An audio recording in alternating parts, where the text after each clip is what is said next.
മാന്യ സദസ്സിന് നമസ്കാരം. ഓരോ ഭാരതീയരും അവൻ്റെ ഭാവി കാഴ്ചപ്പാടിൽ ഭാരതം എങ്ങനെയായിരിക്കണം എന്ന് പറയാൻ ബാധ്യസ്ഥരാണ്. നിരവധി ഭാഷകൾ, അനവധി ആചാരങ്ങൾ, അനവധി വിശ്വാസങ്ങൾ, വ്യത്യസ്ത മതങ്ങൾ, വിഭിന്നമായ ആഹാര രീതികൾ, വേഷവിധാനങ്ങൾ, വ്യതിയാനമുള്ള കാലാവസ്ഥകൾ, ഇതാണ് ഭാരതം. മരുഭൂമിയും ഇരുവസന്തവും ഒരു രാജ്യത്തിൻ്റെ മുഖമുദ്രയായി നിൽക്കുന്നു. വടക്ക് ഹിമാലയം ഒരു സംസ്കാരത്തിൻ്റെ പിള്ളത്തൊട്ടിൽ. അറബിക്കടലും ഇന്ത്യ മഹാസമുദ്രവും തിരമാലകൾ കൊണ്ട് താലോലിക്കുന്ന ഭാരതം. എത്ര വിഭിന്നമാണ് ഇവിടുത്തെ ബാഹ്യരൂപങ്ങൾ. പക്ഷേ ഇതെല്ലാം ഭാരതീയൻ എന്ന നൂലിൽ ചേർക്കുമ്പോൾ വിവിധ മണികൾ മാത്രം. ഇത്രയും ഭൗതികവും ആധ്യാത്മികവുമായ ഭിന്നത പുലർത്തുന്ന ഒരു രാജ്യം വേറെ ഏതുണ്ട്? ഇല്ലെന്ന് തറപ്പിച്ച് പറയാം. ഭാരതത്തെക്കുറിച്ച് എന്ത് പറയാനും ഒരുങ്ങുന്നതിന് മുമ്പ് ഈ യാഥാർത്ഥ്യം നാം മനസ്സിലാക്കണം. എൻ്റെ കാഴ്ചപ്പാടിൽ ഭാവിയിൽ ഭാരതം എങ്ങനെയാവണം എന്ന് പറയുകയാണ് ഞാൻ. സ്വപ്നം കാണാനുള്ള അവകാശം ആർക്കുമുണ്ട്. പരസ്യത്തിൽ പറയും പോലെ. എന്നാൽ പിന്നെ നല്ല സ്വപ്നം കണ്ടൂടെ? കാണണം. ഭാഷയുടെ അടിസ്ഥാനത്തിൽ സംഘർഷങ്ങൾ ഇന്നും ഭാരതത്തിലുണ്ട്. പ്രാദേശിക ഭീകരവാദം ശക്തമാണ്.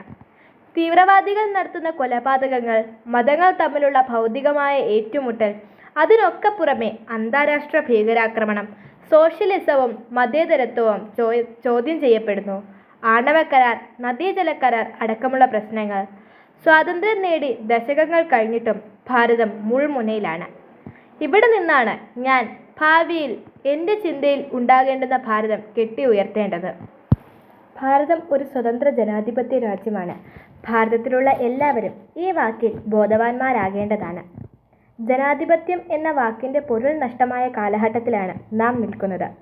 ഭാവി ഭാരതം ജനാധിപത്യ ബോധമുള്ള രാഷ്ട്രമായിരിക്കണം.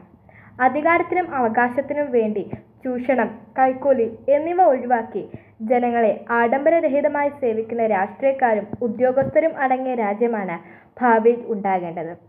ആരുടെ മുമ്പിലും അടിയറവ് വയ്ക്കാത്ത സാംസ്കാരിക പശ്ചാത്തലം ഭാരതത്തിലുണ്ട്. സാംസ്കാരിക പശ്ചാത്തലം ഉടൽ എടുക്കുന്നത് അസമത്വം അവസാനിക്കുമ്പോഴാണ്. മതമില്ലാത്ത ഒരു ജനത ഭാവി ഭാരതത്തിൽ കാണുമെന്ന് എനിക്ക് അഭിപ്രായമില്ല. എല്ലാ മതത്തെയും ഒരു തിരിച്ചറിവിലൂടെ അംഗീകരിക്കുന്ന ജനതയുടെ രാജ്യമായിരിക്കും ഭാവി ഭാരതം. വിവിധ മതവിശ്വാസികളായ ജനങ്ങൾ വസിക്കുന്ന ഈ രാജ്യത്ത് ഒരു മതത്തിന് പ്രത്യേക സ്ഥാനമോ പദവിയോ നൽകാതെ തുല്യമായ അവകാശങ്ങളും പദവികളും ഉള്ള ഭാരതം ആയിരിക്കും ഭാവിയിൽ.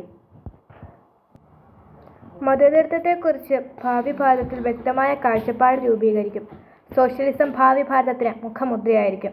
സ്വാതന്ത്ര്യവും പരമാധികാരവും സംരക്ഷിക്കുന്ന ഒരു ജനതയായിരിക്കും ഭാവി ഭാരതത്തിൻ്റെ മുഖമുദ്ര. ഇന്ത്യ ഉണ്ടെങ്കിലേ നമ്മൾക്ക് നിലനിൽപ്പുള്ളൂ എന്ന നെഹ്റുവിൻ്റെ വാക്കുകൾ അടിസ്ഥാന വാക്യമായി സ്വീകരിക്കും. ആഭ്യന്തര കലഹങ്ങൾ, വംശീയ കലഹങ്ങൾ, വർഗീയ കലഹങ്ങൾ എന്നിവ നിശേഷം നശിക്കുമ്പോഴാണ് ഭാരതീയ ജനത ഒറ്റക്കെട്ടാവുന്നത്. കാശ്മീർ കാശ്മീരികൾക്ക് സ്വന്തമെന്നും ആസാം ആസാംകാർക്ക് സ്വന്തമെന്നും പഞ്ചാബികൾക്ക് സ്വന്തമെന്നും പറയുന്ന പ്രാദേശികവാദം ഭാരതത്തിൻ്റെ ഏകത്വത്തിന് ബലക്ഷയം വരുത്തും. അത് ഒഴിവായ ഭാരതമാണ് ഞാൻ സ്വപ്നം കാണുന്നത്. അത് മറ്റൊരാൾക്ക് കൈയെടുക്കാൻ കൊടുക്കുന്നത് മാതാവിനെ മറ്റൊരാൾ ഉപദ്രവിക്കുന്നത് നോക്കി നിൽക്കുന്നതിന് തുല്യമാണ്. ഭാവി ഭാരതം അത് അനുവദിക്കുകയില്ല. സായുധ സേന ആധുനികമായ ആയുധങ്ങൾ കൊണ്ട് സുസജ്ജമാകും. ഭാവി ഭാരതം അങ്ങനെയാവും. ആണവ കരാർ അടക്കം നമ്മൾ ഉണ്ടാക്കിയ ഉടമ്പടികൾ വേണ്ടിവന്നാൽ മാറ്റിവെക്കും. ഭാവിയിലെ എൻ്റെ ഭാരതം ഐശ്വര്യത്തോടെ വികസിക്കുന്നതാണ്. ലോകത്തെവിടെയും നടക്കുന്ന വർഗപരമായ വിവേചനത്തിലും അതുമൂലം ഭവിക്കുന്ന സംഘർഷത്തിലും ഇടപെട്ട് എവിടെയും സമാധാനം കാത്തുസൂക്ഷിക്കാൻ മുതിരും. എല്ലാവരോടും സൗഹാർദ്ദം പുലർത്തും. എൻ്റെ സ്വപ്ന ഭാരതത്തിൽ ജനാധിപത്യത്തിന് മുൻതൂക്കം ഉണ്ടാകും. അധികാരം കൊയ്യാൻ കച്ചകെട്ടുന്ന ഇർക്കിൽ പാർട്ടികൾ ഉണ്ടാകാത്ത ഭാരതമാണ് എൻ്റെ സ്വപ്ന ഭാരതം. ഭരണലക്ഷ്യം ജനനന്മയാകും. ആരും അധികാരം അടിച്ചേൽപ്പിക്കാത്ത ഭാരതമാണ് എൻ്റെ സ്വപ്നം. അത് യാഥാർത്ഥ്യമാകും എന്ന് ഞാൻ വിശ്വസിക്കുന്നു. ഇത്രയും പറഞ്ഞുകൊണ്ട് നിർത്തുന്നു. നന്ദി, നമസ്കാരം.